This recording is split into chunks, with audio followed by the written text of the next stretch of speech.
Elderly man buys cursed farm, but what was hidden there shocks the village. Robert Thomas Wilson signed the papers with a slightly trembling hand. The notary looked at him with a mix of pity and disbelief, but said nothing beyond what was necessary. 72 years on his back, widowed for 3, and there he was buying that property everyone avoided mentioning by name. The first time he set foot on the land was on a September morning. The rusty iron gate creaked as it was pushed open, as if protesting the intrusion. Robert walked slowly along the dirt path, observing the tall grass that dominated what must have once been a garden. That's when his eyes caught something that shouldn't be there.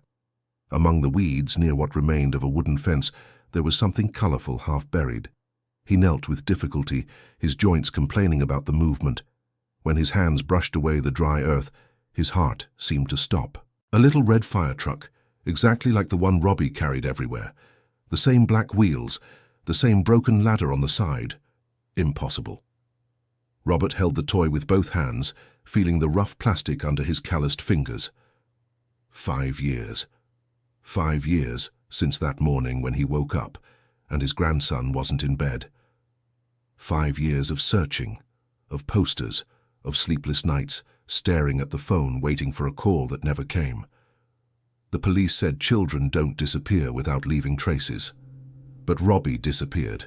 9 years old, vanished like smoke through the fingers of a shattered family. The little truck was dirty, but recognizable. Robert remembered giving that toy to the boy at Christmas, 3 months before the disappearance. Robbie had slept hugging it that night. How could an identical object be there, on a farm he had just bought, miles from where they lived? He stood up slowly, putting the toy in the pocket of his faded jeans. He needed to think clearly. Maybe it was just a coincidence. Thousands of children had the same toy. But the ladder broken in the same way? The blue pen mark on the truck bed? No. It wasn't a coincidence. He continued walking toward the house. The 2-story building rose ahead, painted a faded blue that must have once been vibrant. The windows had their shutters closed, some hanging on just one hinge. The roof was covered in moss and broken tiles. Even so, there was something dignified about that structure. Like an elderly lady who, despite the years and hardships, kept her head held high. He carefully climbed the 3 steps to the porch. The wooden planks groaned under his weight, but held. The main door had no lock, just a rusty chain that came loose with a tug. The interior smelled of mold and years of abandonment, but it wasn't the smell that caught his attention. It was the silence, a heavy silence, laden with untold stories. The main room was spacious, furniture covered with white sheets that were now grey with dust. A wooden staircase led to the 2nd floor. Robert walked slowly, his steps echoing in the emptiness. On the wall, lighter marks indicated where pictures had hung. But there was nothing more, just peeling walls and the weight of time. It was as he was leaving the room that he heard the noise, a creak coming from upstairs. He froze in place, his heart racing. The house was empty. The realtor had guaranteed it. No one had lived there for decades. Another creak, as if someone was walking on the 2nd floor. Robert climbed the stairs as quietly as he could. Each step was an eternity. Upstairs, a hallway stretched with several closed doors, all but one at the end of the hall. It was slightly ajar. He approached slowly, holding his breath. He pushed the door carefully. The room was empty. Just an old bed without a mattress, a wardrobe with its doors open, and a window where the wind came in making the blinds bang. It was just the wind. But as he was about to leave, something on the floor caught his attention. Marks on the floorboards, as if something heavy had been dragged. He followed the marks to the wardrobe. Behind it, on the wall, there was a difference in the wood, an almost imperceptible line. He pushed the wardrobe with effort. It was heavier than it looked. When he managed to move it enough, the revelation left him breathless. A small door, the kind that would lead to an attic or secret compartment. Without thinking twice, he turned the knob. The space was tiny, more of a closet than a room. But it wasn't empty. Cardboard boxes stacked, some torn. Robert pulled the first one. Inside, photographs. Dozens of them. People he didn't know from times that seemed to be the 50s or 60s. Families posing stiffly for the camera. Children playing. weddings. He kept going through the photos until one made him stop completely. A girl of maybe 7, with dark braids and a polka dot dress, smiling at the camera. The photo was yellowed, dated on the back, 1958, but it wasn't the date that shocked him. It was the girl's face. He knew that face. He had seen that expression thousands of times, because that girl was his mother. Robert sat on the wooden floor, the photo trembling in his hands. His mother had died 15 years ago, taking so many secrets with her. She had never mentioned that farm. She had never talked about living in the countryside. As far as he knew, she had grown up in New York City, in a modest house near the Union Square Farmers Market. But there was the proof. His mother had been in that house, in that very place that now left him with more questions than answers. He kept rummaging through the boxes, more photographs, more unknown faces, until he found a yellowed envelope, sealed with red wax that was already cracked. He opened it carefully. Inside, a letter written by hand in a delicate, shaky handwriting. To whoever finds these words, the letter began. My name is Helen Wilson. I write this in 1987, with weak hands and a heavy heart. This farm carries the weight of wrong choices, of silences that should never have existed. If you are reading this, it means someone has finally returned. I hope it is someone from the family. I hope it is someone willing to know the truth we have hidden for so long. Robert read and reread those lines.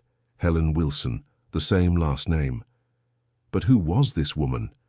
Why had she hidden letters and photographs in that secret compartment? The rest of the letter was even more enigmatic. It spoke of a family fight, of siblings who had separated, of broken promises. But it gave no names. It didn't explain what had happened. It was as if Helen had hoped that whoever found it would already know part of the story. He put the letter in his pocket, along with the toy truck. He needed answers. And there was only one living person who might provide them, his sister Dorothy. He went down the stairs and left the house with quick steps. The sun was already lower in the sky. He had spent hours there without realizing it. He crossed the property back to the gate, but something made him stop. On the other side of the fence, at the edge of the neighboring property, there was a woman, old, maybe his age or older. She stared at him, leaning on a cane. Robert raised his hand in greeting, but the woman didn't respond.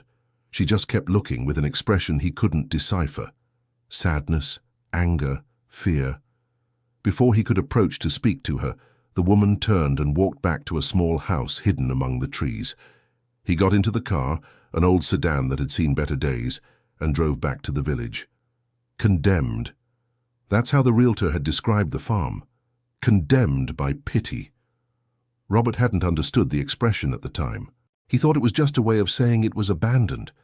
But now he realized there was more. The farm wasn't just abandoned. It carried a reputation. A weight. Dear listener, if you're enjoying the story, please take a moment to like and especially subscribe to the channel. It really helps us who are just starting out. Now continuing.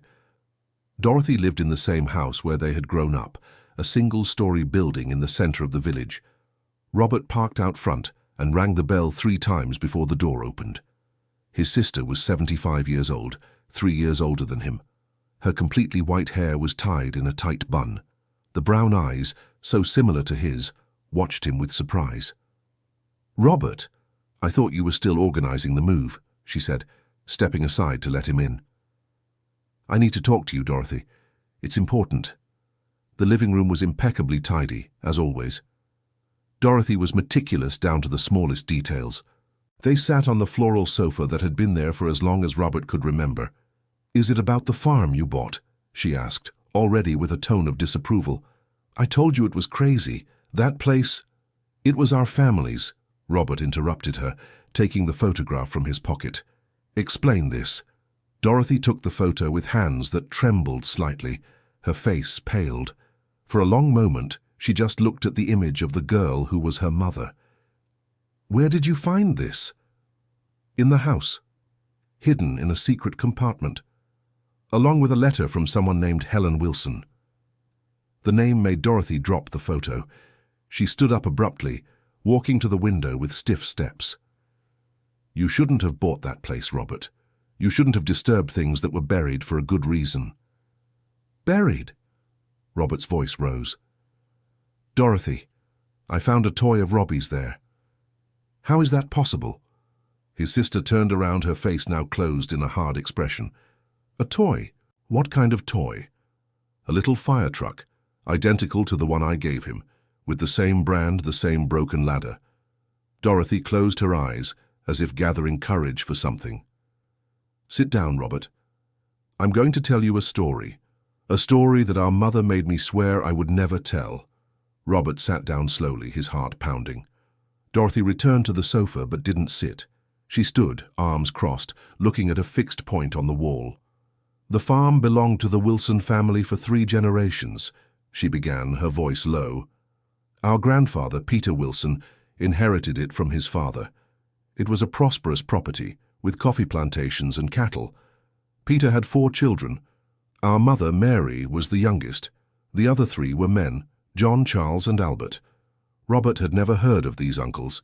His mother had always said she was an only child. When Grandpa Peter got sick in 1962, he called all his children. He said he would divide the farm equally among them, but with one condition. Dear listener, if you're enjoying the story, please take a moment to like and especially subscribe to the channel. It really helps us who are just starting out. Now continuing. Charles, the middle son, was born with a mental disability. Nowadays they call it different things, but back then people just said he was different. Peter loved all his children equally, but knew Charles would need special care for the rest of his life. The condition was that Charles would continue living on the farm, and all the siblings would take turns caring for him. It was a shared responsibility. Everyone agreed. But things didn't turn out as planned. Dorothy paused, taking a deep breath before continuing. John, the oldest, wanted to sell the farm and split the money. He said he couldn't keep caring for his brother because he had his own business in the city. Albert supported John. Our mother, Mary, was too young, only 15 years old. She had no say in the discussion. And what about Charles? Robert asked, already fearing the answer. He stayed, alone on the farm. John and Albert promised to send money to hire someone to take care of him, but the money never came consistently. Charles lived there practically isolated, cared for by neighbors who felt sorry for him. Our mother tried to visit him a few times, but John forbade it. He said she was spreading family shame. My God. Wait, it gets worse. In 1975, Charles disappeared, just vanished. The neighbors said he had gone for a walk, as he sometimes did, and never returned. John and Albert conducted a minimal search and then declared that he had probably gotten lost in the woods. They closed the farm and never spoke of it again. And Mom? Our mother never believed that Charles had simply vanished. She thought his brothers had done something. She fought with them, cut off ties. That's when she came to this village, met our father, and built a new life. But the guilt always stayed with her. The guilt of having abandoned Charles when he needed her most. Robert ran his hand over his face, processing all of this. His entire family was built on secrets and abandonment. Helen Wilson, he said suddenly. Who was she? Dorothy sighed. Grandpa Peter's mother, your great-grandmother. She lived into her 90s, always on the farm. She must have been around 80 when Charles disappeared. They say she went mad with grief, wandering the house calling for her great-grandson. She spent her final years writing letters that no one read, preserving memories that no one wanted. Everything was starting to make a terrible kind of sense. The farm wasn't just abandoned, it was a monument to abandonment. With each generation, someone was left behind. But Robbie's toy, Robert insisted. How do you explain that? Dorothy looked at him with something that seemed like compassion. I don't know, Robert. Maybe it's just a coincidence. Or maybe... Maybe what? Maybe that farm has a habit of sucking in those who were forgotten. Dorothy's words echoed in Robert's mind as he drove back to the boarding house where he was staying temporarily. The farm had a habit of sucking in the forgotten. What kind of thing was that to say? But the more he thought about it, the more the idea bothered him in a different way. What if it wasn't about the farm sucking anyone in? What if it was about something more concrete? Robbie had disappeared 5 years ago. The farm had been empty for decades. But what if it wasn't so empty after all? The next morning, Robert returned to the property with tools and determination. If there were answers in that land, he would find them. He started in the backyard, digging around where he had found the little truck. He didn't know exactly what he was looking for, but he had to look. Hours of work under the scorching sun produced only dirt and more dirt. His hands developed blisters. His back ached, but he kept going. It was in the middle of the afternoon, when he was about to give up, that his shovel hit something solid. He dug more carefully around it. A metal can, rusted but still intact. He opened it with difficulty.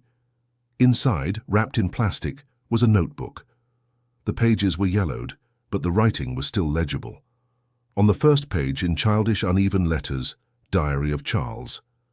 Robert sat on the dirty ground, the notebook in his trembling hands. This was the record of the uncle he had never known, the uncle who had been abandoned and forgotten. He began to read. The first pages were simple. Charles wrote about the daily routine on the farm, taking care of the chickens, watering the plants, watching the birds. The writing was basic, with spelling errors and short sentences, but there was something touching in that simplicity. Charles didn't complain. He just described his lonely life with an acceptance that was heartbreaking. But as the pages turned, something changed. Charles began writing about visits, people who showed up at the farm. Robert read with growing attention. The visits weren't from his brothers. They were from neighbors, from village children who came to play in the big yard. Charles loved when the children came. He said he felt less alone. One entry in particular caught Robert's eye. Today the girl with the straw hat came. She's cool, gave me flowers, said her grandma sends a kiss. Don't know who her grandma is, but I like the flowers. The date was 1973. Robert calculated mentally. 2 years before Charles's disappearance. Who was the girl? Who was the grandmother? He kept reading. Charles mentioned the girl several times. She came every week. Sometimes she brought food. Other times she just talked with him. Charles wrote that she was his only friend, that she understood when others didn't. The last diary entry was from March 1975. The straw hat girl said she'll take me to a safe place, said it's not good for me here. I'm going with her. She promised there are other children there and I'll get to play. I'm scared, but I trust her. She never lied. Robert closed the notebook slowly. Charles hadn't vanished into the woods. He had gone voluntarily with someone, a girl who came to visit him, sent by a mysterious grandmother. But who? And why? He looked toward the neighboring house, where he'd seen the old woman the previous day. Maybe she knew something. Maybe she was the key to understanding this whole story. He crossed the property line, walking toward the small house. It was a simple, well-kept construction with a garden full of flowers out front. He knocked carefully on the door. The same woman as before opened it. Up close, he could see her features better. White hair tied in a loose ponytail. Skin marked by sun and years. Blue eyes that still maintained an impressive liveliness. "I knew you'd come," she said, her voice hoarse but firm. "Come in." The inside of the house smelled of coffee and lavender. It was cozy, full of photographs on the walls and plants in every free corner. The woman pointed to a chair at the kitchen table. Robert sat while she poured 2 cups of coffee. "My name is Beatrice," she said, sitting across from him. "Beatrice Parker. I've lived here for 60 years. Robert Wilson. I bought the farm next door. I know who you are." Beatrice took a long sip of coffee. "You're Mary Wilson's grandson. You look like her. The same eyes, the same broad forehead." "You knew my mother?" "I knew Mary when she was a little girl. Sweet, shy. She used to come here to play with my daughter Louise. They were the same age." Robert took the notebook from his pocket and placed it on the table. "I found this buried on the farm. It's my Uncle Charles's.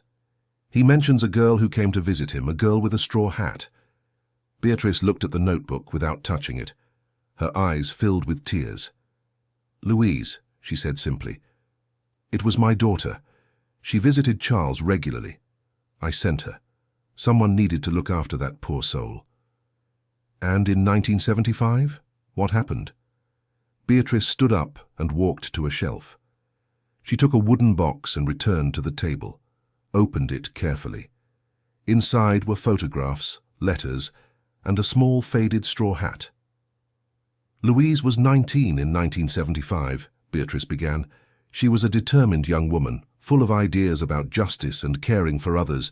She was outraged by Charles's situation. A man abandoned by his own family, living like an animal. She decided to do something. What did she do? There was a place about 3 hours from here, driving inland, a community. It wasn't religious, wasn't anything formal. It was just a group of people who took care of each other. People society had forgotten. Louise learned about this place through a friend and thought it would be perfect for Charles. Beatrice picked up a photograph. It showed a middle-aged man with soft features and a broad smile, surrounded by a group of children. "This is Charles," she said. "I took this picture in 1982 during one of my visits. He was happy there, truly happy. He had friends, responsibilities, purpose. He lived another 15 years after leaving the farm. He had a good life." Robert felt the tears stream down his face. His uncle had not been abandoned until the tragedy. Someone had cared. Someone had done the right thing. "Why didn't anyone tell the family?"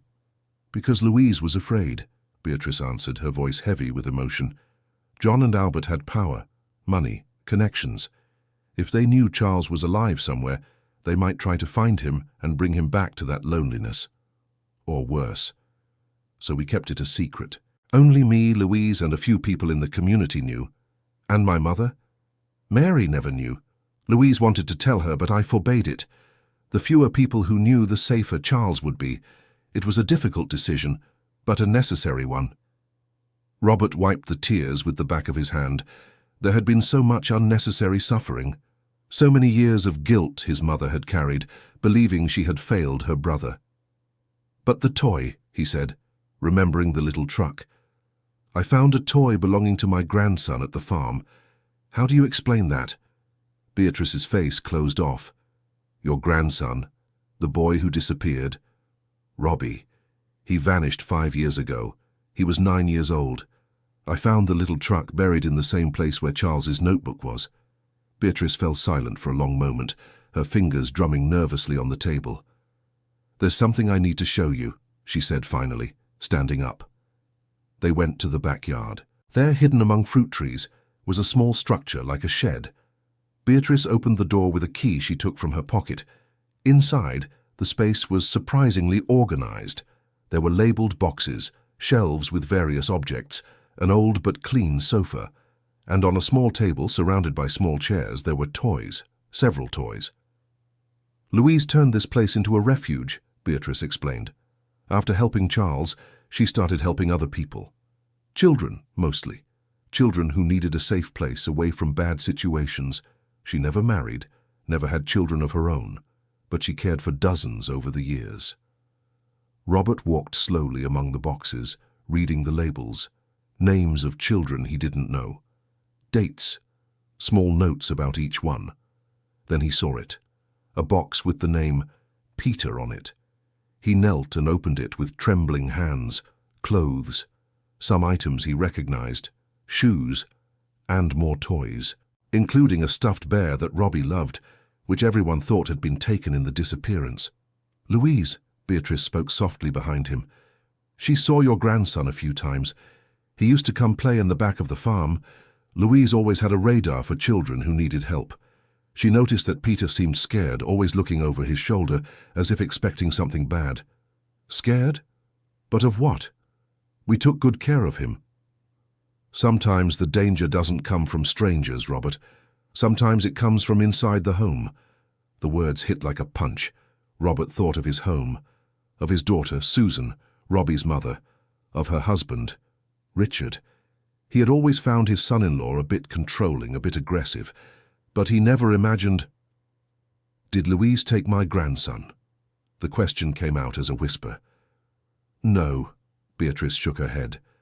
"Louise had gotten sick. She was bedridden at the time. But she trained someone who could continue her work." "Who?" "My granddaughter, Elizabeth. Dear listener, if you're enjoying the story, please take a moment to like and especially subscribe to the channel. It really helps us who are just starting out. Now continuing." Robert sat on the old sofa, his legs giving way. It was all too much. 5 years searching for Robbie, imagining the worst scenarios, and he could have been safe somewhere all this time. "Where is he?" he asked, his voice filled with urgency. "I don't know," Beatrice answered, and there was truth in her eyes. "Elizabeth doesn't tell me. It's safer that way. If I don't know, I can't accidentally tell, but I can contact her. I can ask about Robert." "Please," Robert begged. "I need to know if he's okay. I know." Beatrice put her hand on his shoulder. "You want your grandson back. It's natural. But you need to understand one thing first. If Robert is with Elizabeth, it's because he needed to be. She doesn't take children from happy homes. She only helps those who are in real danger. But the police investigated. They looked at everything in my house, interviewed Susan and Richard. They found nothing suspicious." "It doesn't always leave visible marks," Beatrice said gently. "Not all brutality is physical." The words brought back memories that Robert had pushed to the back of his mind. The times he visited his daughter and found Robbie too quiet. The way the boy shrank when Richard raised his voice. The time he saw a bruise on his grandson's arm, and Susan quickly explained that he had fallen. So many small signs that he had ignored, believing he was imagining things. "My God," he murmured. "I should have done something. I should have seen." "You're seeing now," Beatrice said, "and there's still time to do the right thing." She picked up an old phone that was on a small table and dialed a number from memory. She waited several rings before someone answered. "Elizabeth? It's Grandma. I need to talk to you about something important. Can you come here today?" "Great. See you soon." She hung up and looked at Robert. "She's coming in the late afternoon. Meanwhile, you need to be prepared to hear things you might not want to hear. You need to be ready to accept difficult truths." Robert spent the rest of the day at Beatrice's house.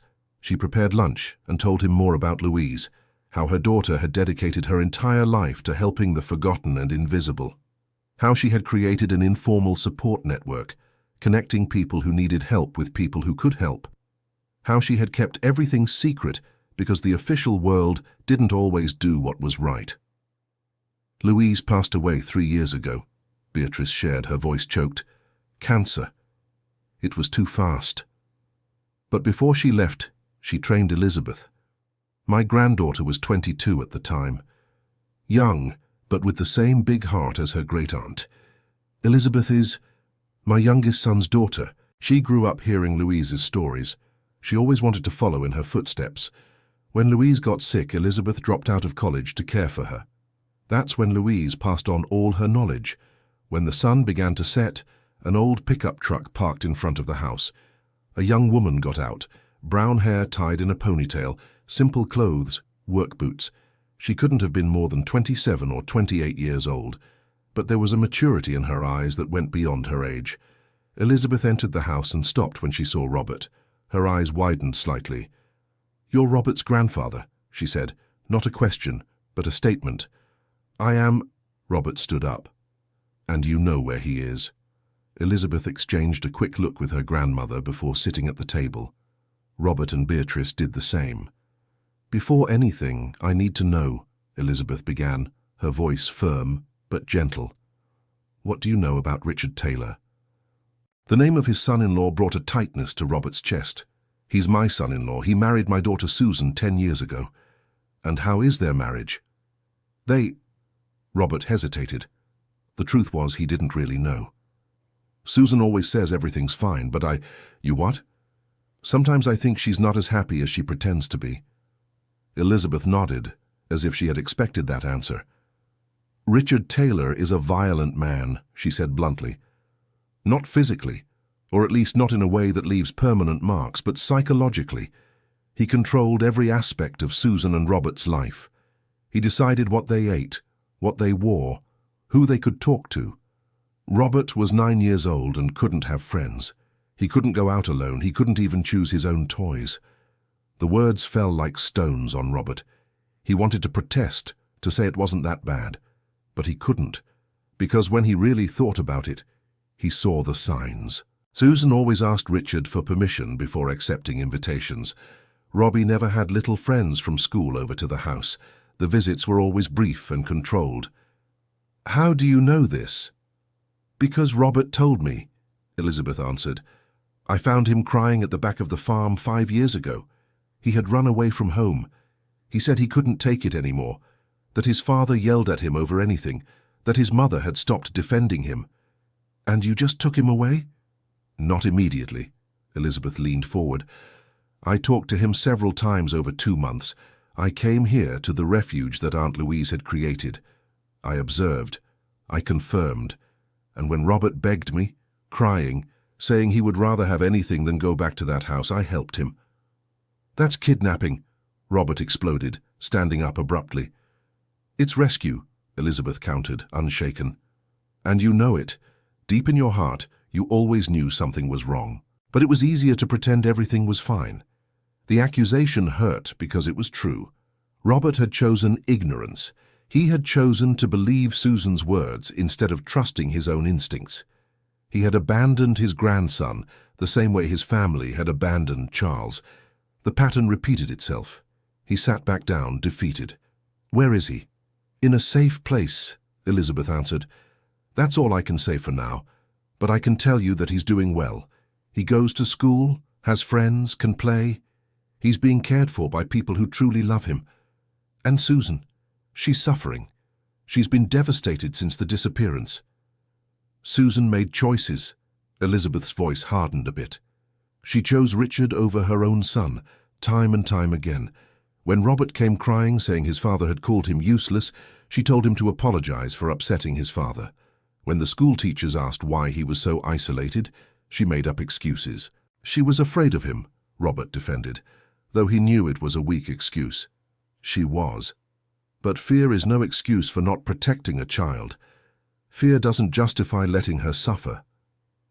Silence weighed heavily in the kitchen. Beatrice stood up and poured more coffee, an automatic gesture of hospitality, even in the tension of the moment. "What do you want from me?" Robert asked finally. "I want you to understand," Elizabeth said. "I want you to know that Robert is safe and happy. And I want you to make a choice. You can try to find him, try to bring him back to that situation. Or you can trust me and let him be happy." "How can I trust you? I don't even know you." "You don't need to trust me," Elizabeth answered. "You need to trust what you know is true. You need to look honestly at the situation and decide what's best for Robert. Not what's easier for you or for Susan.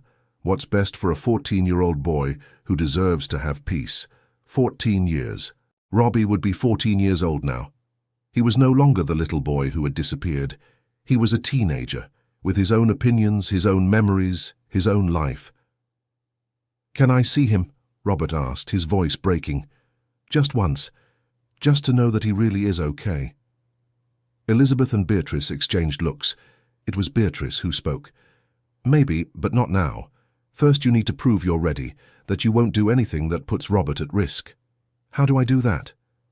"Start by solving the problem at the root," Elizabeth said. "Richard, as long as he's married to Susan, as long as he has any connection to the family, Peter cannot come back. Not safely." "You want me to... what? Convince my daughter to get a divorce?" "I want you to open her eyes. Show her what we all see clearly. That she deserves more. That her son deserves more. And that life doesn't have to be this way." Robert left Beatrice's house when night had completely fallen. His mind was a whirlwind. Everything he thought he knew about the last 5 years was turned upside down. Robbie hadn't been taken by an evil stranger. He had been saved by someone who cared more than his own family. And Elizabeth was right about one thing. He had seen the signs. He had chosen to ignore them because facing the truth would be too difficult. It would mean admitting he had failed as a grandfather, as a father, that he hadn't protected those who needed protection the most. He drove to Susan's house. He hadn't called ahead. He needed to catch her off guard before she could put up her usual defenses. It was almost 9 at night when he parked in front of the house. Richard answered the door. Tall, broad-shouldered, with that controlled smile that never reached his eyes. "Robert! What a surprise! Come in, come in!" The house was impeccably organized, as always. Not a single thing out of place. Not a single cushion askew. It was almost oppressive, that level of order. As if real life couldn't happen there. Susan appeared from the kitchen, wiping her hands on a dish towel. 42 years old, but she looked older. She had lost too much weight. Deep, dark circles marked her face. The smile she forced didn't hide her tiredness. "Dad, is everything okay? Did something happen? I need to talk to you," Robert said. "Alone." Richard's smile faltered for a split second. Of course. I'll let you two talk. I have some emails to answer anyway." He went up the stairs, but Robert noticed his son-in-law left the office door slightly ajar, probably to listen. Robert and Susan sat on the sofa. She nervously played with the dish towel. "How are you, daughter? Really?" I'm fine, Dad. Tired, but fine." "You don't look fine. You look exhausted. You look sad." "It's just work. You know how it is." "Susan, look at me." She reluctantly raised her eyes. And there, in that look, Robert saw everything. He saw the fear. He saw the exhaustion. He saw the resignation. He saw a daughter who had given up on being happy. "When was the last time you did something you wanted to do?" he asked gently. Not something Richard wanted. Not something that needed to be done. Something just for you. "I don't... Dad, that's..." It's a simple question. When? Tears began to stream down Susan's face. She tried to wipe them away quickly, looking nervously toward the stairs. "I can't remember," she whispered. "And Robbie, before he left, was he happy?" "Don't talk about him." Susan's voice came out broken. "Please, Dad, I can't bear it. I need to talk about it, daughter, because I think I found out something important." He told her everything. About the farm, about Charles's story, about Beatrice and Louise, about Elizabeth. Susan listened to him in silence, the tears flowing non-stop. "You're saying Peter ran away," she said finally. "That he chose to leave because he wasn't happy here, because he was scared." "Of me," her voice came out as a moan. "My son was scared of me. Not of you, of his father, of the situation, of a life where he had no voice, no choice, no freedom." Susan buried her face in her hands, sobbing. Robert hugged her, feeling his daughter's body tremble. "I knew," she murmured between sobs. "I always knew something was wrong. But I couldn't. I didn't know how. I know. But now you can change that. You can choose differently." "How? How do I change years of submission, of fear?" "One day at a time, starting now, with me here. You're not alone." A noise on the stairs made them look up. Richard was there, his face red with anger. "What is this conversation?"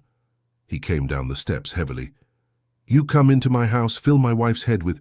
"Your wife?" Robert stood up. "Susan is not your property, Richard. Get out of my house. Not until I finish speaking with my daughter." Richard lunged forward, but something in Robert's gaze made him stop. Perhaps it was the determination. Perhaps it was the contained anger. Or perhaps it was simply the fact that for the first time in years, someone was standing up to him. "Susan," Richard turned to his wife, his voice controlled again, but with a dangerous edge. "Tell your father to leave." Susan looked at her husband, then at her father, then at her own hands. The silence stretched. And then, in a low but firm voice, she said, "No." It was a small word, 2 letters, but it carried the weight of years of silence. "What?" Richard seemed genuinely shocked. "I said no," Susan repeated louder this time. "I won't tell my father to leave. And I think you should leave. Just for today. I need to think." "Have you lost your mind? This is my house." "It's our house." Susan stood up, her legs shaking but her gaze steady. "And I'm asking you to leave. Just for tonight. We'll talk tomorrow." Richard looked from one to the other, clearly unsure how to react to this unexpected resistance. Finally, he grabbed the car keys and left, slamming the door. In the silence that followed, Susan collapsed onto the sofa again. But this time there was something different in her posture. It wasn't the resignation from before. It was exhaustion, yes, but also a kind of relief, as if an immense weight had been partially lifted. "My God," she murmured, "what have I done?" "You did the right thing," Robert held her hand. "For the first time in a long time." They talked the entire night. Susan told him things she had never said out loud. How Richard had started out affectionate and gradually become controlling. How she had lost friendships because he didn't approve. How she had given up hobbies, dreams herself to keep the peace. How she had watched Peter become quieter, more withdrawn, and had felt guilty but didn't know what to do. "I failed my son," she cried. "I let him go because I didn't have the courage to—" "No," Robert interrupted her. "You didn't let him go. He was protected when you couldn't protect him. It's not the same as abandoning him. And now you have the chance to change, to become the person who can bring him back, not to the old life, but to a new one. How? How do I do that? First, you leave this marriage. Not for me, not for Peter. For you, because you deserve to be happy. Then, we work together to create a safe environment. A place where Peter can come back when he's ready. And if he doesn't want to come back? What if he hates me? Then you respect that. You show him you love him enough to let him make his own choices, even if it hurts." Susan stayed at the house that night. The next morning she called a lawyer. In the weeks that followed, she started the divorce process. Richard tried everything to make her change her mind. Promises, threats, manipulation. But Susan, supported by Robert and, surprisingly, by Beatrice and Elizabeth, stood firm. The divorce was difficult. Richard didn't make anything easy. But Susan had finally found her voice, and she wasn't going to let anyone silence her again. Meanwhile, Robert dedicated himself to restoring the farm, not because he specifically wanted to live there, but because he needed to. He needed to transform that place of abandonment into something new. He needed to honor the memory of Charles, of Helen, of all the forgotten members of the Wilson family. Beatrice helped him, bringing stories and memories. Elizabeth appeared occasionally, always observant, assessing whether Robert had truly changed, and slowly the farm began to come alive again. One day, 6 months after that first visit, Elizabeth showed up with someone, a tall teenager with slightly long brown hair and the same eyes as Susan. Robert was in the yard planting roses when he saw them. He stood up slowly, his heart beating so hard it seemed to want to leap out of his chest. "Robbie?" His voice came out, trembling. The boy didn't run to him. He stayed where he was, hands in his pockets, posture defensive. "Hi, Grandpa." It wasn't the warm hug Robert had imagined on so many sleepless nights, but it was something. It was a start. "You've grown," Robert said, not knowing what other words to use. 5 years will do that," Robert replied, without hostility, but also without warmth. "Elizabeth told me you're doing well, that you're in a good school, that you have friends." "I do. Life there is good. I'm happy." The words were both a knife and a balm at the same time. Happy. His grandson was happy, but happy away from him, away from the family. "Your mother is different," Robert said. "She left Richard. She's in therapy. She's finding herself again." Robert said nothing, just nodded slightly. "She wants to see you, when you're ready. No pressure, no expectations. Just to see that you're okay." "I don't know if I'm ready," Robert admitted. "There's a lot that still hurts." "I know, and that's okay. You don't have to be ready now, or tomorrow, or next year. You decide when, if you decide at all." Elizabeth, who had stayed a bit away to give them privacy, approached. "Can we stay for lunch?" she asked. "If you want, of course." "I want," Robert answered too quickly, making Elizabeth smile. They had lunch in the newly renovated kitchen. The conversation was awkward at first, full of uncomfortable silences. But gradually, as Robert talked about restoring the farm, about discovering Charles's story, about the changes he was making, Robert began to relax. "Uncle Charles," Robert said suddenly. "He was like me, right? Someone who had to run away to be happy." "Not exactly," Robert replied carefully. "Charles didn't choose to run away. He was abandoned and then saved. You chose. And that's an important difference. You had the courage to seek a better life." "Sometimes I feel guilty," Robert admitted, playing with his food. "For leaving my mother. I know she wasn't bad. It was my father who—" "Your mother made poor choices," Robert said honestly, But that doesn't mean she didn't love you. It just means she didn't know how to protect you. And now she's learning. She's becoming stronger, for herself and for you. But I don't need her anymore, Robert said, and there was pain in those words. I'm fine where I am. I have a family that takes care of me, friends, a life. Why would I come back? You don't need to come back, Robert answered. Coming back implies you have to undo what you've built. But maybe you can have both. The good life you've built and a connection to your roots. Not the way it was before. In a new way. Robert fell silent, thinking. Can I see the farm? He asked finally. See where you found the little truck? Of course. They walked the grounds together, Elizabeth following at a respectful distance. Robert showed him where he had found the toy, the secret compartment, the places he was renovating. Robert listened in silence, absorbing everything. When they reached the back of the property where a fence divided Robert's land from Beatrice's, Robert stopped. It was there, he pointed to the shed in Beatrice's yard. It was there that Elizabeth found me for the first time. I was hiding behind that tree, crying. She didn't try to grab me, just sat beside me and stayed quiet. After a while, she asked if I wanted to talk. I said no. She said okay, that she would be there if I changed my mind. And she stayed. Half an hour just sitting with me in silence. It was the first time in a long time that someone respected what I wanted. Robert felt the tears stream down, because he had never done that. Never had simply sat in silence with his grandson, respecting his space, his time. I'm sorry, he said, his voice choked. Sorry for not seeing, for not helping when you needed it most. Peter looked at him, clear surprise on his face.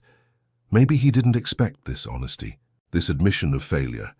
You're not perfect, Grandpa, he said finally, but you're trying, that counts. It wasn't complete forgiveness, but it was something. A door ajar, a possibility. In the following months, Peter started visiting more often. He never stayed too long and always with Elizabeth nearby as a safety net.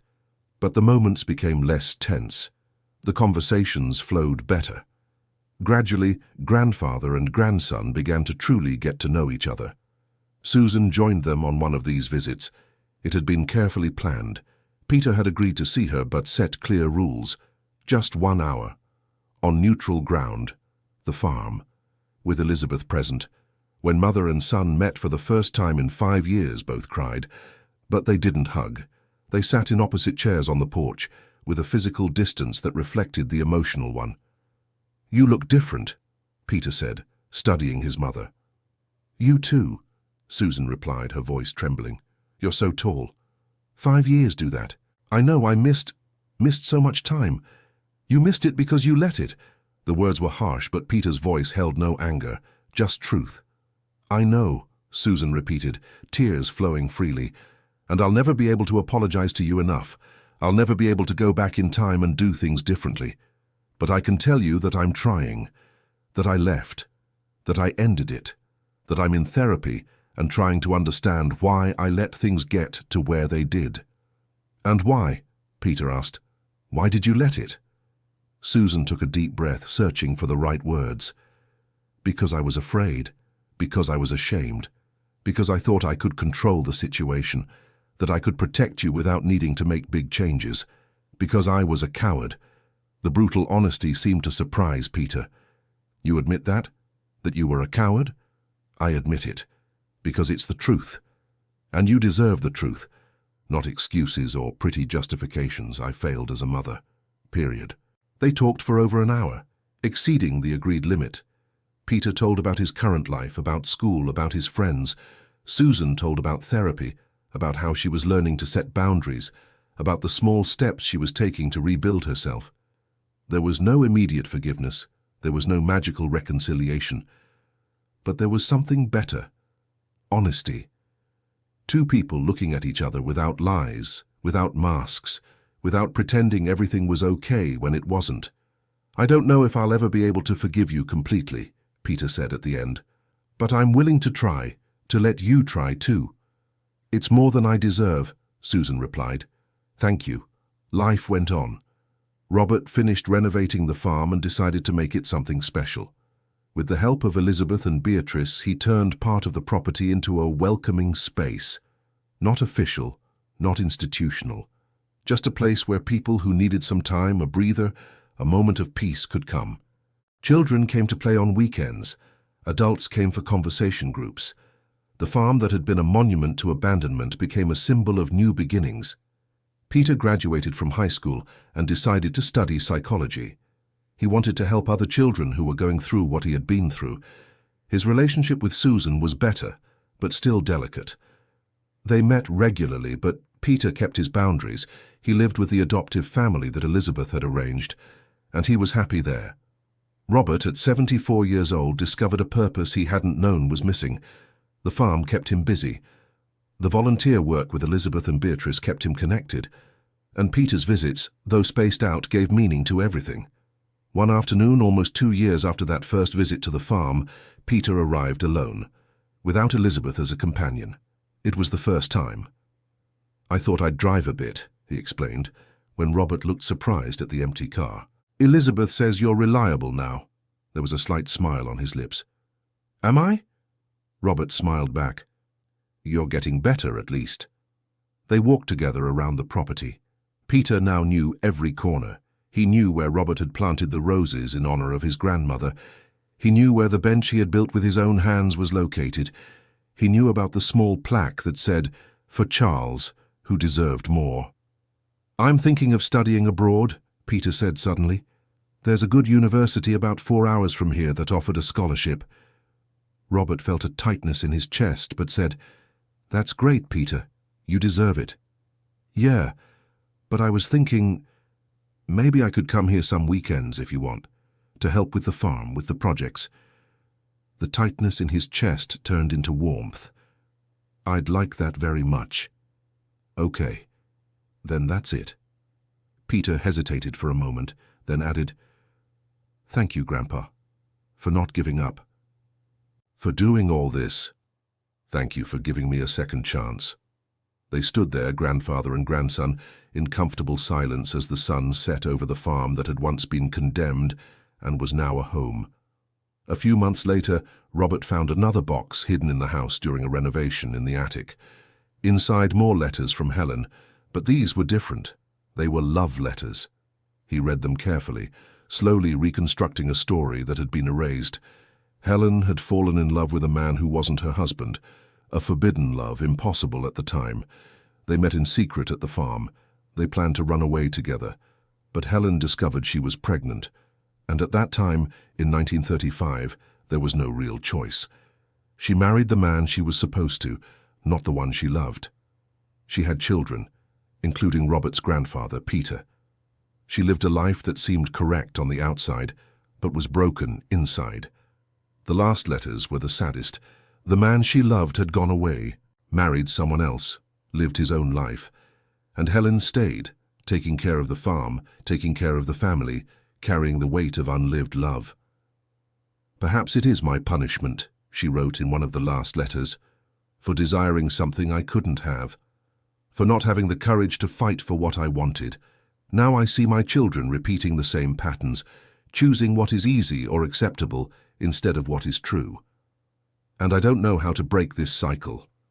Robert stored the letters carefully. Helen had tried to break the cycle with her words, with her hidden letters. She had hoped that someone, someday, would find them and learn. And now, decades later, someone had found them and was learning. Once Beatrice told more about Louise, how the daughter had been inspired precisely by Charles's story to dedicate her life to helping the forgotten. "Louise said that everyone deserves to be remembered," Beatrice narrated, serving coffee as always. "That no one should be erased just because they didn't fit what society expected. She saw Charles playing alone on that huge farm and thought, what a waste. So much love to give, so much capacity to be happy, and he there, isolated because the family was ashamed." How did she start helping others? It was gradual. First it was just Charles, then a neighbor who was being beaten by her husband. Louise hid her here for a few weeks until she could get back on her feet. Then it was a child who was being neglected.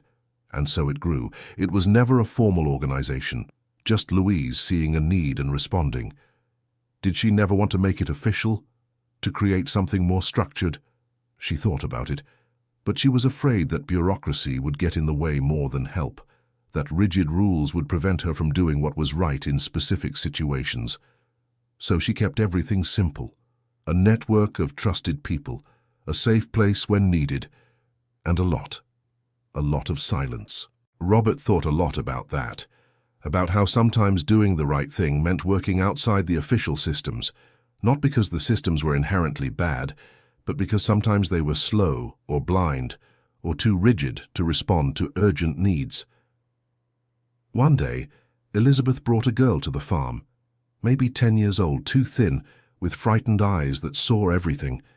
She didn't explain much, just said the girl needed a quiet place for a few days. Robert didn't ask. He just prepared a room, made food, and let the girl explore the property at her own pace. On the third day, she approached him while he was working in the garden. "Are you Robert's grandpa?" she asked. "I am," Robert answered, continuing to dig. "Do you know him?" "Elizabeth talks about him. Says he stayed here too. That he's doing well now." "Yes, he is, very well." "And did he forgive his family for letting things get bad?" Robert stopped digging and looked at the girl. She didn't look back, keeping her eyes fixed on the flowers. "I think he's trying.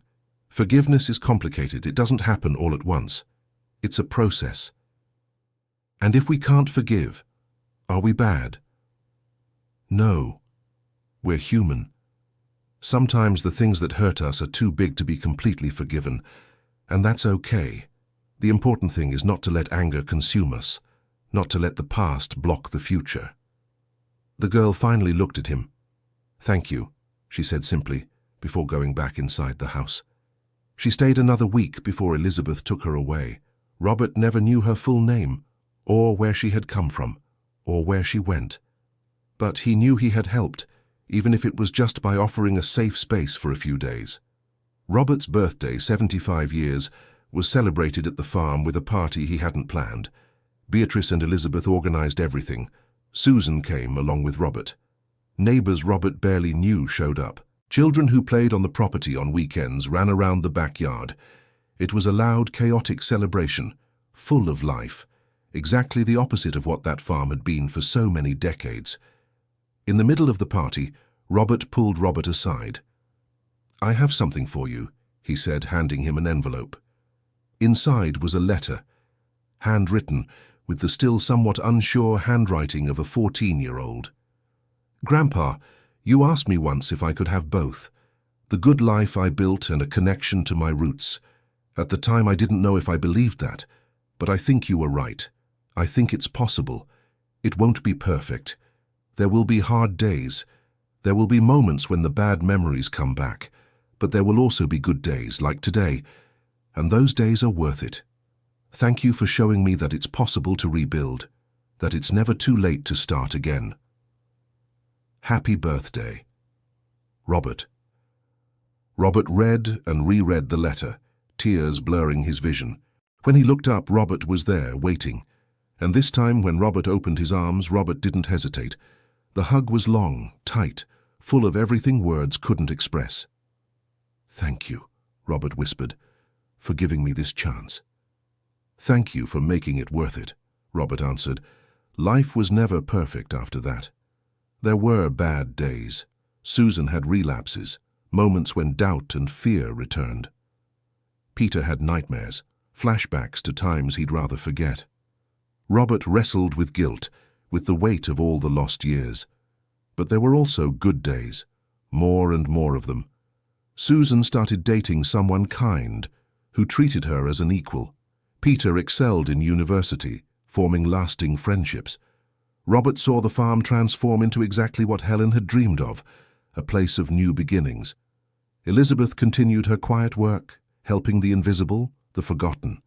Beatrice, now almost 80, remained the guardian of memories, the bridge between generations. One day, 2 years after the birthday party, Robert received a phone call. It was from a man who claimed to be Charles Jr., Uncle Charles's son. "My mother passed away recently," the man explained. "And among her belongings I found letters, Letters about the Wilson family, about a farm, about a man named Charles who was my father. I didn't know. I never knew the whole story. My mother always said my father had died when I was a baby. But the letters tell a different story. Robert invited him to visit. Charles Jr. arrived a week later. He was a man in his early 40s, a teacher, married, with 2 children. He had lived his entire life not knowing about the farm, about his father's biological family. My mother was one of the caregivers at the community where Dad lived, Charles Jr. recounted. They fell in love. I was born there. Dad raised me until I was 8. Then he got sick. He passed away from pneumonia. "I'm sorry," Robert said sincerely. "Don't be, he was happy. The memories I have of him are good. He laughed a lot, played with me, taught me about plants and animals. He never seemed like someone who had been abandoned. He seemed like someone who had found his place in the world. Charles's story had a happy ending, in its own way. Not the ending the original family had planned, but an ending with love, with purpose, with joy. Charles Jr. gradually joined the redefined Wilson family. His children played on the farm with the other kids. He and Peter developed an unlikely friendship, united by the legacy of survival and rebuilding. And it was Peter who suggested the idea that would change everything. One afternoon, while helping Robert plant new rose bushes, he said, "Grandpa, what if we documented all of this? The family's story, Uncle Charles's, Aunt Louise's, everyone who was helped, not to publish or anything, just so we don't forget. So future generations know it's possible to break bad cycles." The idea grew. Robert, with help from Susan, Beatrice, Elizabeth, Charles Jr. and Peter, began compiling the stories. They interviewed people who had known Charles. They found other children Louise had helped over the years, now adults with their own families. They collected letters, photographs, memories. The result was a book, not for commercial publication, but for the family. Copies were distributed to everyone involved. One copy was placed in a special box on the farm, to be found by future generations who might need to know that change is possible. At the informal book launch, which took place at the farm on a sunny Sunday afternoon, Robert read a passage aloud to those present. "This is not a story of perfection. It is a story of failures, of mistakes, of people who hurt those they loved most. But it is also a story of redemption, of choosing differently, of it never being too late to start over. Every generation of the Wilson family carried its wounds. But this generation decided it would not pass those wounds forward. It decided the cycle would end here with us, and in its place we planted something new, not perfect but honest, not painless but real. And that, we discovered, is enough." The silence that followed was heavy with emotion. Then, one by one, people began to share their own stories, about how the farm had impacted their lives, about how Elizabeth or Beatrice or Louise had made a difference in crucial moments, about how a place that had been synonymous with abandonment became synonymous with hope. The celebration lasted until evening. When everyone had left and only Robert, Susan and Peter remained, they sat on the porch watching the stars. "Do you think great-grandmother Helen would be happy?" Peter asked. Seeing all this, Robert thought of the hidden letters, the expressed wish to break the cycle. "I think so. I think she'd be relieved, knowing her words weren't in vain, that someone finally listened." "And Uncle Charles?" "Charles would be the happiest of all. Seeing his son here, seeing all those children playing freely, seeing a place of loneliness become a place of community. I think he'd smile that big smile he had in the photos." "And you, Grandpa?" Susan asked. "Are you happy now?" Robert looked at the daughter who had found her strength, at the grandson who had learned to trust again, at the farm illuminated by the moon, so different from the condemned place he had bought years ago. "I am," he answered sincerely. "Not in the way I imagined I would be, not without regrets or pains, but yes, I am happy, because I learned that happiness isn't the absence of problems, it's the ability to face them. It's having people by your side when things get tough. It's knowing that your mistakes don't define you, but rather what you do after them." They stayed there for hours, talking about everything and nothing, about future plans, past memories, the present moment, and when they finally got up to go inside, Robert looked one last time at the property. It was no longer a condemned farm. It was a home, imperfect, with its complicated history and its poorly healed wounds, but a home nonetheless. And that was more than he had dared to hope when he signed those papers with trembling hands years ago. Time passed. Robert grew old, as everyone does. At 78, he decided it was time to pass the farm forward. Not because he was tired, but because he wanted to see what would come next.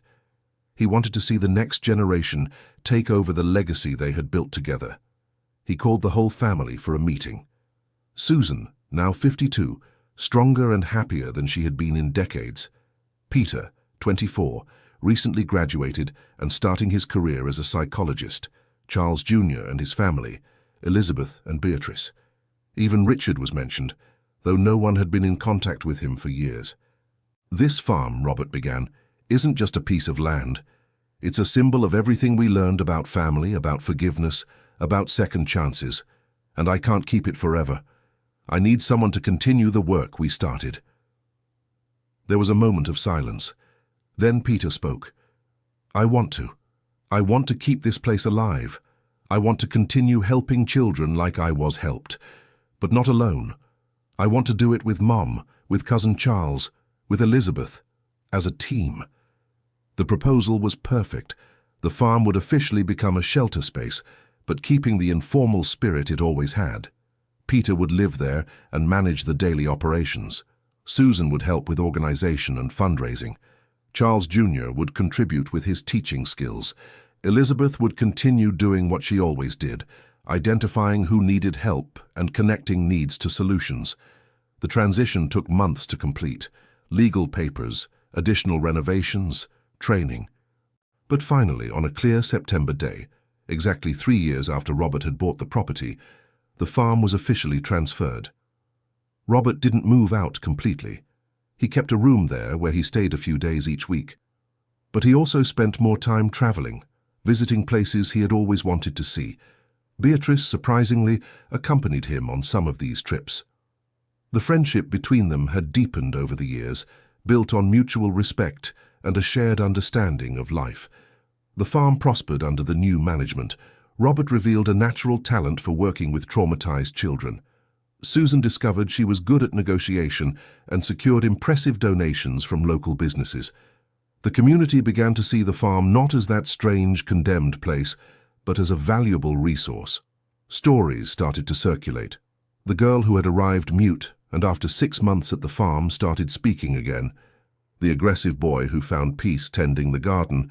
The teenager who had tried to take her own life and was now studying to become a doctor. Each story was a testament to the power of a safe environment, unconditional love, and second chances. Of course, not everything was a success. There were children who couldn't adapt. There were families who resisted help. There were moments of doubt, of weariness, of wanting to give up. But the team learned that doing the right thing doesn't always mean complete success.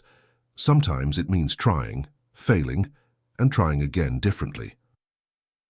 On the anniversary of the new farm, 3 years since the official transfer, they held a bigger celebration. They invited all the children who had been there, all the families who had been helped, the entire village. There were over 200 people. The farm was filled with laughter, music, food, and at the center of it all, Robert watched with a calm smile. He was 81 years old now, his hair completely white, his hands more shaky, but his eyes still shone with that determination that had led him to buy a condemned farm years ago. A local journalist asked to interview him. She wanted to do a story about the property's transformation. Robert agreed, but with one condition, that the story wasn't about him, but about all the people who had made it possible. "Did you buy this farm knowing its history?" the journalist asked. "I bought it despite it," Robert answered. "Or maybe because of it. Something pulled me to this place. Now I understand it wasn't a coincidence. It was as if the land was calling, asking to be redeemed." "And do you think you succeeded? Redeeming the farm?" "It wasn't me alone. It was dozens of people, each contributing their part. And I don't know if redeem is the right word. The farm didn't need redemption. The people who abandoned it did. This place was always good. It just needed someone to recognize that." The story came out beautifully, with photographs of the farm, testimonials from helped children, the story of Charles and Louise. For weeks afterward, Robert received calls and letters from people all over the country. People with similar stories, people wanting to create similar spaces, people simply saying thank you for showing that change is possible. One letter in particular moved him deeply. It was from a 65-year-old woman who had been one of the children Louise helped in the 70s. "Mr. Robert," she wrote, "I don't know if Mrs. Beatrice remembers me. My name is Marcia, and I was one of the children your friend Louise took in 1974. I was 7 years old and running away from a home where nobody wanted me. Louise found me, fed me, listened to me. Then she helped me find a family that would truly love me. I lived a good life because of her. I married, had children, became a teacher. And now, reading about the farm, about everything you've built, I feel I need to contribute too. I'm sending a donation and my contact information. If there's any way I can help, please let me know. It's the least I can do to honor Louise's memory and continue the cycle of kindness she started." Marcia wasn't the only one. Dozens of people who had been helped over the decades began to appear, wanting to give back. The farm suddenly had resources it had never had before. More importantly, it had a supportive community that understood its mission from the bottom of their hearts. With the additional resources, they were able to expand. They built a small library. They created a space for art classes. They set up a community garden where children learned about cultivation and responsibility. The farm became not just a temporary refuge, but a center for learning and growth. Peter, at 26, had completely found his calling. He not only worked with the children, but started writing about his experiences. Academic articles about childhood trauma and care techniques, lectures at universities about the importance of safe environments. He became a respected voice in the field, always crediting his own experience as what motivated him. Susan also flourished. At 55, she had become a recognized community leader. She organized fundraising events, negotiated partnerships, spoke at city council meetings about the importance of supporting vulnerable children. The shy and controlled woman from years ago had given way to someone confident and passionate. The relationship between mother and son was never perfect. There were moments of tension, memories that came back, words that hurt unintentionally. But there was also mutual respect, admiration for each other's growth, and a love that had been tested and had survived. In one of those more difficult conversations, during a lunch in the farm's kitchen, Peter said something Susan would carry forever. "I don't forget what happened. I probably never will forget completely. But I look at you now and see that people can change, and that gives me hope, not just for us, but for all the families we help.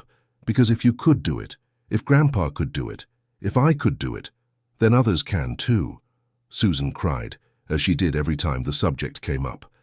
But they were different tears from years ago.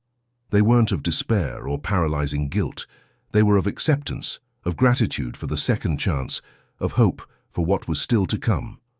Robert, watching mother and son from afar, felt a deep peace. No, he hadn't fixed everything. He hadn't erased the past or healed all the wounds, but he had done something perhaps more important. He had created space for healing to happen. He had planted seeds of change that would continue growing long after him. At 83, Robert decided to do one last thing. He wanted to find the descendants of his mother's brothers, John and Albert, the men who had abandoned Charles, not to blame them or confront them, both had already passed away, but to offer the next generations the chance to know the full story and decide what to do with it. The search wasn't easy. John hadn't had children. Albert had 2, but the family was scattered, and the children were elderly too. Robert finally made contact with a granddaughter of Albert, a 40-year-old woman named Veronica. When he told the story over the phone, there was a long silence. Then, with a choked voice, Veronica said, "My grandpa never talked about that. He never mentioned a disabled brother. But now that you tell it, it makes sense. He was a hard, controlling man. My father suffered a lot because of him. And I repeated the pattern for years before I managed to break free.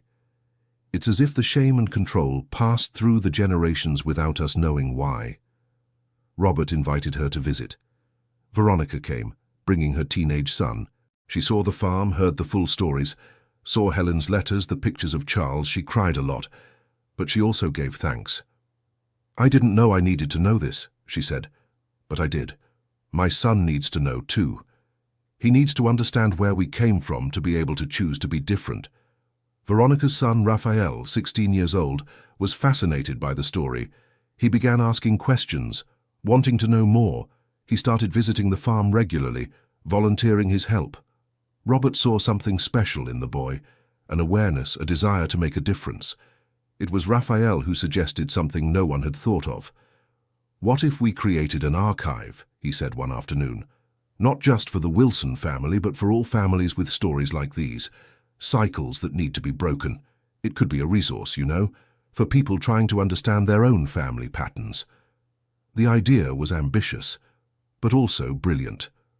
With Peter's support, who had academic connections, they began structuring the project. An oral and written archive of family stories of trauma and redemption, not to judge or expose, but to educate and inspire. The work took years. They interviewed hundreds of people. They documented patterns that repeated across generations: abuse, neglect, abandonment, control. But they also documented breaks in those patterns, moments of courage, different choices, generational healing. The archive became a valuable resource for therapists, social workers, educators, but also for ordinary people trying to understand their own families, to see they weren't alone, that others had faced and overcome similar challenges. Robert didn't live to see the project fully completed. At 85, during a quiet spring afternoon, he fell asleep on the farm's porch and simply didn't wake up. It was a serene departure, without pain, surrounded by the beauty he had helped create. The funeral was immense. People from all over the country came to pay their respects. Children he had helped, now adults with their own families. Professionals he had inspired. Community members who had witnessed the farm's transformation. And of course his family, Susan, Peter, Charles Jr., Beatrice, Elizabeth, each shared memories. But it was Peter who best captured the essence of who Robert had been. "My grandpa wasn't perfect. He made mistakes, failed at important moments, carried heavy guilt. But he also did something many never do. He changed. At 72, when many would have given up, he chose to start over. He bought a condemned farm and turned it into a home. He faced hard truths about his family and himself, and in the process he saved not just me but countless others. His legacy isn't perfection, it's perseverance. It's proof that it's never too late to do the right thing." Robert was buried on the farm property, under a rose bush he had planted himself. The headstone was simple. Robert Thomas Wilson, 1950-2035. He turned abandonment into belonging. Life went on, as it always does. Susan took on a more active role in managing the farm. Peter expanded his work, opening a practice where he served families for free or at symbolic prices. Elizabeth, now in her 40s, trained other young people to continue the work Louise had started decades earlier. Beatrice, at 93, finally wrote her memoirs, a small book, self-published, telling the story of Louise and the decades of quiet work. The book became an unexpected success, inspiring others to create similar support networks in their own communities. The farm continued to grow and evolve. New programs were added, more children were helped. The archive of family stories went digital, accessible to researchers worldwide. The small property that had been condemned and forgotten became a studied and replicated model. But perhaps the most important legacy wasn't any of this. It was what happened in the following generations of the Wilson family. Peter married and had 3 children. He raised them with awareness, always careful not to repeat the patterns of the past. When one of the children showed signs of anxiety, Peter didn't minimize or ignore it. He sought help immediately. He created an environment where emotions could be expressed without fear. Susan also remarried, at 60, to a kind man who supported her in her work. Together, they became mentors for other women leaving abusive relationships.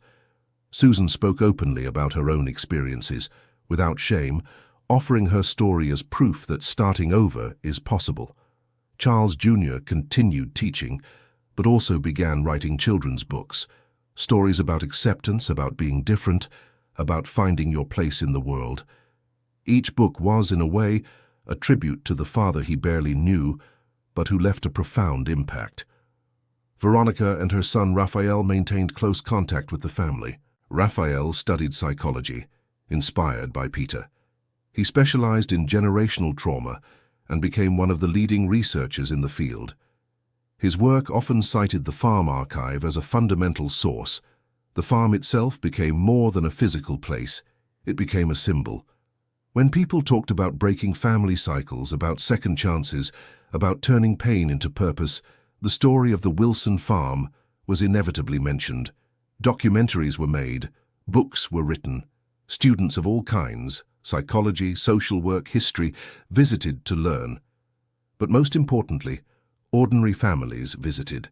Families struggling with their own patterns, looking for hope, wanting to believe that change was possible.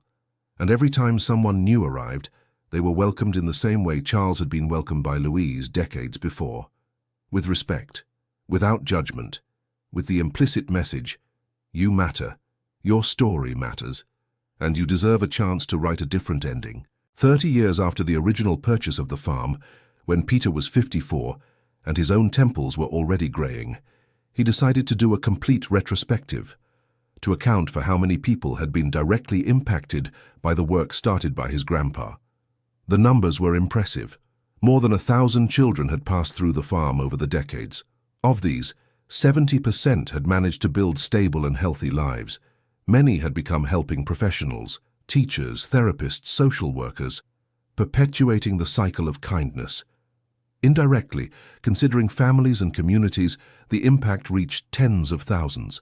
But Peter knew that numbers didn't tell the whole story.